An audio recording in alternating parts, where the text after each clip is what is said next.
इब्राहिम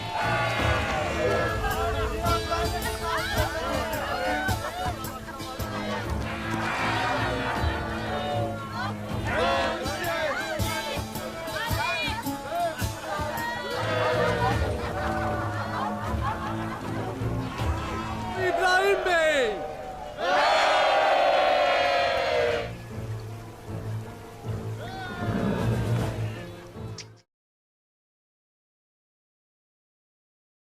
अस्सलामुअलैकुम viewers, welcome back to प्योरिस्टी। तो कैसे हैं जी आप सब लोग। और आज की इस वीडियो में हम बात करने वाले हैं जंग नाइकोपोलिस के हवाले से, जो सलेबियों के खिलाफ ओटोमन एम्पायर का एक बहुत बड़ा मार्का था। बायज़ीद की ज़िंदगी का एक बहुत बड़ा मार्का जंग नाइकोपोलिस था, जो कि पूरे यूरोप की फौजें थी। एक तरफ ओटोमन एम्पायर तन तनहा थी। तो ये हुआ यूं था कि जब बायज़ीद की फतूहात हद से बढ़ गई, यूरोप ने इत्तेहाद किया, पोप को ख़तरा नज़र आया, बाज़ंतीन झुक गया, सर्बिया पर कब्ज़ा हो गया, वलाचिया फ़तह हो गया, बल्कान फ़तह हो गया। तो अब इन लोगों ने एक फ़ौज तरतीब दी। जितने पोप थे ईसाइयों के, उन्होंने पैगाम लिखे और फतवे जारी किए। उनके जो मजहबी कलीसा थे वहाँ पर ऐलान किए गए कि फ़ौजें जमा की जाएं पूरे यूरोप से। ईसाइयों के तमाम जितने भी उनके ममालिक थे, तमाम ममालिक से फ़ौजें इकट्ठी की जाएं। एक बहुत बड़ा लश्कर तैयार करने का हुक्म जारी किया गया। अभी इस दौर में फ़्रेंच की बहुत ज़्यादा पावर थी, बहुत ज़्यादा नाम था, लेकिन फ़्रेंच का ये हुआ था कि इंग्लिस्तान के साथ जंग हो रही थी, जिसकी वजह से फ़्रेंच पूरे ज़ोर के साथ इस जंग में शिरकत नहीं कर पाया। लेकिन उनके नौजवान जो कि नाइट डी न्यूरस के मातहत थे, वो इस जंग में शिरकत करते हैं। एक बड़ी तादाद होती है, लगभग इनकी तादाद 6,000 होती है। ऑस्ट्रिया के भी 5 से 6,000 फौजी होते हैं, रोमा के, हंगरी के, और ये कुल मिलाकर तकरीबन 1 लाख का लश्कर तैयार होता है। ये 1 लाख का लश्कर, जिसका पहला स्टेप हंगरी में इकट्ठा होना था, हंगरी में इकट्ठे हो जाते हैं। अब ये लोग सॉरी साल 1396 में हंगरी में इकट्ठे होते हैं। और हंगरी में इकट्ठे होने के बाद इनका जो पहला फतह का जो इन्होंने टारगेट बनाया था, वो किले थे जो ओटोमन के पास थे, जिनमें विटेन, नाइकोपोलिस और अस्ट्रिया था। अस्ट्रिया नहीं, सस्ट्रिया। और इन किलों को फतह करने के लिए वो आगे की तरफ बढ़ते हैं। अस्ट्रिया तो कंट्री है ना, सस्ट्रिया के नेम से हंगरी की सरहद पर एक किला था, विदैन, सस्ट्रिया और नाइकोपोलिस। सबसे पहले उन्होंने टारगेट किया विदैन को, फतह कर लिया। विदैन पर फतह आसान नहीं थी। विदैन पर इस दौर में यहाँ पर जो विदैन का हाकिम था मुसलमानों में से, उसका जिक्र जो किया गया वो युगलान बे थे। युगलान बे ने यहाँ पर जो ओटोमन की तरफ से विदैन के गवर्नर थे, उन्होंने बड़ी बहादुरी के साथ सामना किया सलीबियों का। सलीबियों का लश्कर बहुत ज़्यादा था, बादशाह सजमंड की सरबराही में था। तो बहुत बड़ा लश्कर था, जिसका सामना करना कोई आसान काम नहीं था। 1 लाख का लश्कर। तो युगलान बे ने बहादुरी का सामना किया और वो नहीं इसको बचा सके, क्या कहते हैं, नाइकोपोलिस को, विदैन को। इसके बाद वो सर्बिया की तरफ गई। सर्बिया जिन्होंने ओटोमन अम्पायर की मातहती का अहद किया हुआ था, हलफ खाया कि लिया हुआ था, इन्होंने सर्बिया पर अटैक किया। वहाँ पर जो सर्बी ईसाई लोग थे उनको हलाक कर दिया, जिन्हें सर्बिया भी कहे जाते हैं, सर्बियन आर्मी।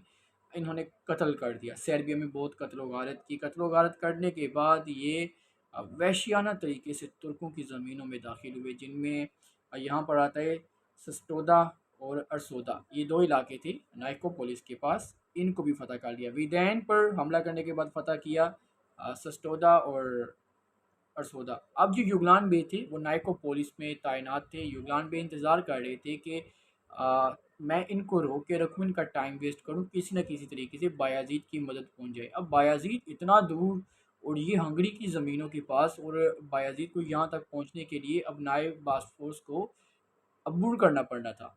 एक बहुत बड़ा सफ़र था, और ईसाइयों की इसकी तवक्का नहीं थी कि बायाजीद हमारे इन इलाकों पर कब्ज़ा करने से पहले पहुँच पाएगा। देखिए, ये इलाके जब इनके कब्ज़े में आ जाते हैं, 3 किले आ जाते हैं, अब बायाजीद के लिए मुश्किल हो जाना था अटैक करना। लेकिन बायाजीद 16 दिनों में आइडरने से बासफोर्स को क्रॉस करते हुए नाइकोपोलिस के मैदान में पहुंच गया। 16 दिनों में इतनी स्पीड, इतनी तेज़ी कि ईसाइयों को मालूम भी ना हुआ, उनके गुमान में भी ना था, उन्हें मालूम भी ना हुआ कि इतनी तेज़ी के साथ वो निकला, और जासूसों से भी खबर इनको ना मिल पाई बायज़ीद की आमद की, तूफ़ान की तरह आया। अब बायज़ीद जो तूफ़ान की तरह आकर पहुंच चुका था, यहाँ पर इन्होंने अटैक कर रखा था, युगलान बिन इनको रोक रखा था, और फिर बायज़ीद की फ़ौजें यहाँ पर पहुंच जाती हैं। 1 लाख, बायज़ीद 40,000 के साथ पहुंचा यहाँ पर। 40,000 की एक ख़तरनाक फ़ौज बायज़ीद ने यहाँ पर इकट्ठी कर रखी थी। अ, उसका जो पहला सामना होना था वो फ्रेंच के साथ होना था। अब यहाँ पर ना इनकी जो फ़ौजें थी, सजमंड की फ़ौज जो थी, और दूसरा नाइट दी न्यूडस की जो फ़ौज थी, फ्रेंच और फ्रैंक, और दूसरा क्या कहते हैं, अ, हंगरी की जो आर्मी, इनका सब पर इख्तियारात जो थे ना वो हंगरी के बादशाह सजमंड का ही था। लेकिन वो नाइट दी न्यूडस जो था, जो शहज़ादा था फ्रेंच का, वो यहाँ पर ना कुछ अपने आप को दिखाना, अपने आप को साबित करने के शौक में था। सजमंड ने कहा था कि जो ओटोमन अम्पायर की आर्मी आई है, इनका मुकाबला करने के लिए हमें एक तरतीब बनाना पड़ेगी, क्योंकि उस्मानियों की हमेशा से आदत है, इन्होंने जो फ्रंट पर अपनी आर्मी खड़ी की होती है ना, जो आगे भेजते हैं, इनकी हर जंग में यही तरतीब होती है, जो इनकी आर्मी आगे जाती है, आगे भेजती हैं, ये जस्ट आ, थोड़ी सी मुज़ाहमत करने के बाद पीछे हट जाते हैं, लश्कर को मुंतशिर कर देती है। असल आर्मी इनकी बैक साइड पर होती है। लेकिन अगर आपने ऐसी गलती की, आपने समझा कि ये जो मेन आर्मी इनकी वो फ्रंट पर है और बैक पर जो है वो वीक है, तो आप इनको मुंतशिर करते हुए जब आप उनको वीक समझ कर अटैक करेंगे तो आप फंस जाएंगे। वो बहुत स्ट्रॉन्ग आर्मी है, यानी चढ़ी पीछे होती है हमेशा। ओटोमन की ये तरतीब थी। तो फ्रैंक जो थे वो नौजवान थे सारे, उनका हुक्मरान भी नौजवान था, तो उसने कहा नहीं भाई, ये तो हमें जानबूझकर कह रहा है।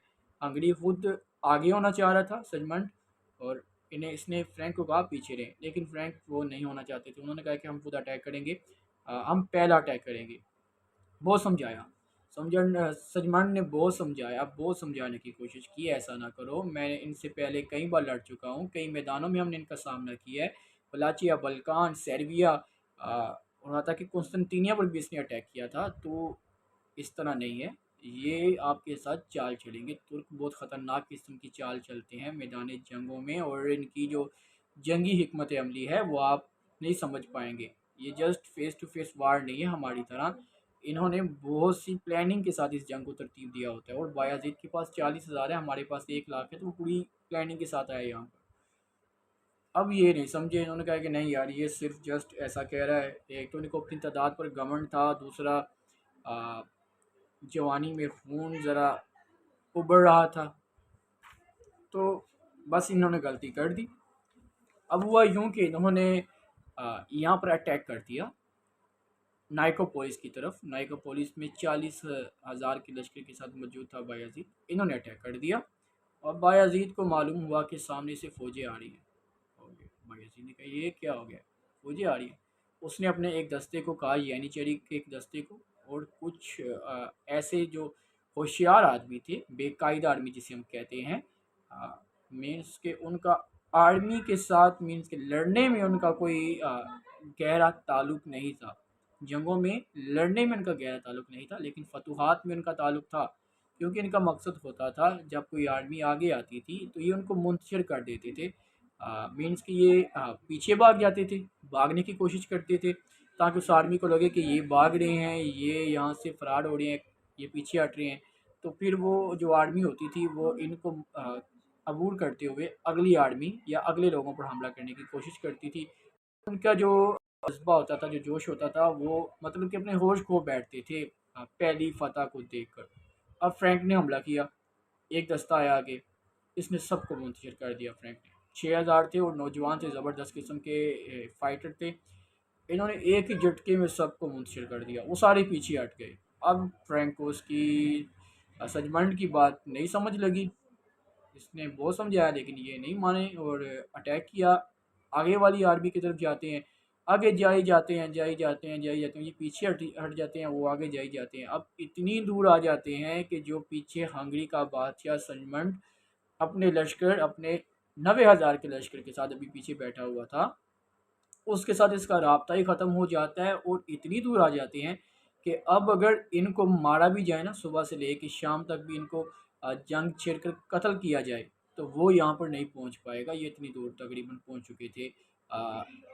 बहुत टाइम इन्होंने वेस्ट कर दिया सफ़र तय करते हुए। 16 दिन पहले गुजर चुके थे जब बायाजीद पहुंचा। अब ये जंग में भी काफ़ी टाइम लग चुका था, और इस जंग के हवाले से काफ़ी तफसीलन मालूमात हम कल दोबारा से रिन्यू करेंगे। अभी अभी बात करते हैं ये 6,000 के साथ क्या हुआ।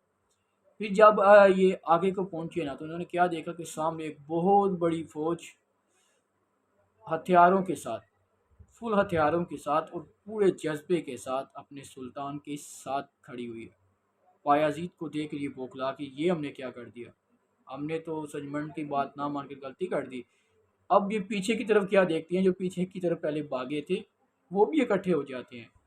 अब इनके पास भागने का रास्ता उन्होंने रोक दिया, जो पहले 2-3 हज़ार आगे थे उन्होंने भागने का रास्ता काट दिया, और जो बाकी आगे की तरफ गए थे, जो 6,000 इनका आगे की तरफ, 40,000 का आगे लश्कर लश्कर देख कर ये घबरा गए, अब हमारे साथ क्या होगा।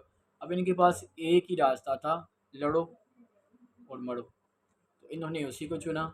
इनमें से 6,000 में से लगभग 2,500 से 3,000 तो वहीं पर ढेर हो गए। बहादुरी के साथ लड़े, फ्रैंक थे लेकिन बहादुरी के साथ लड़े। 40,000 के सामने इन्होंने हथियार नहीं डाले, बहादुरी के साथ लड़े और मर गए, गिरफ्तार हो गए बाकी जो बचने वाले थे। और कुछ इनमें से कुछ फ्यू डजन जो यहाँ से भागने में कामयाब हुए, तकरीबन 200, 150, 200 जो यहाँ से भागने में कामयाब हुए, बाकी पकड़े गए और मारे गए।